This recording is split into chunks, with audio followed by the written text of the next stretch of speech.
અરવલ્લી જિલ્લાના મેઘરજ તાલુકામાં ભ્રષ્ટાચારના દિવસે પ્રતિદિવસ કિસ્સા વધતા જોવા મળ્યા છે। મેઘરજમાં મનરેગા રોડ કૌભાંડ અને માટી ભરી મેટર ગાયબ।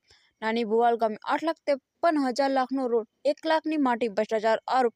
રાત્રિ દરમિયાન રોડ બનાવ્યો। જેસીબી ઓપરેટરે સામાન્ય નાગરિક નાથાભાઈને આપી ધમકી। મેઘરજ તાલુકામાં હંગામો। મનરેગા યોજના કૌભાંડ કોન્ટ્રાક્ટર પર ગંભીર આક્ષેપો। તંત્ર સૂત્રો મૌન। મેઘરજ તાલુકાના નાની ભુવાલ ગામે મનરેગા યોજના હેઠળ બનતા રસ્તામાં માત્ર માટી ભરીને કામ પૂરું કરાયું।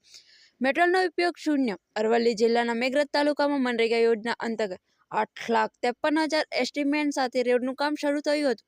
તપાસ જાણવા મળ્યું છે કે કામમાં માત્ર 1 લાખ મેટલનો સામાન વપરાયો છે અને બીજો કોઈ એક પણ રૂપિયો ખર્ચાયો નથી। આથી ભ્રષ્ટાચારનો ગંભીર આરોપ ઊભો।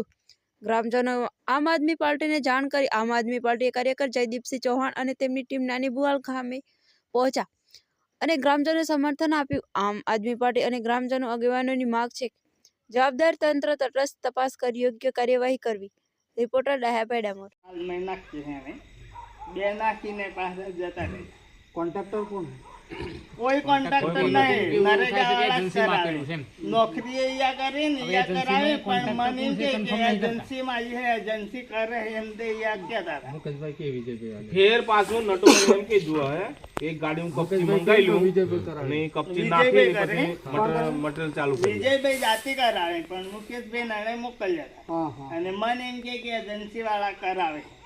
અમારે કઈ નહીં એજન્સી અમે કે જે એજન્સી વાળાને હાદો માટી એકલી નાખીને પોળી કરવાની છે તો એ કોણે નહીં આવે એમએસની પોસ્ટ પર ફરજ બજાવે અને પાછા નરેગામાં યાદ વેસ વિજયભાઈ નોકરી કરી નરેગા યા યા કામ કરાવે તોય માટી એકલી નાખીને કામ પૂરું કર્યું અને એ પોતાના ગામમાં પોતાના ગામમાં આ તો ચોથો તબક્કો છે। કઈ સાલ પેલી નદીને તેડે કર્યું તો કોઈને જોડવા નહીં દીધું। 2 ગાડી કે 1.5 ગાડી કેટલી કપચી લાયા હતા? એક મહિના પહેલા 10 દાડા પહેલા પેલી રાતોરાત પટાઈ નાખ્યું।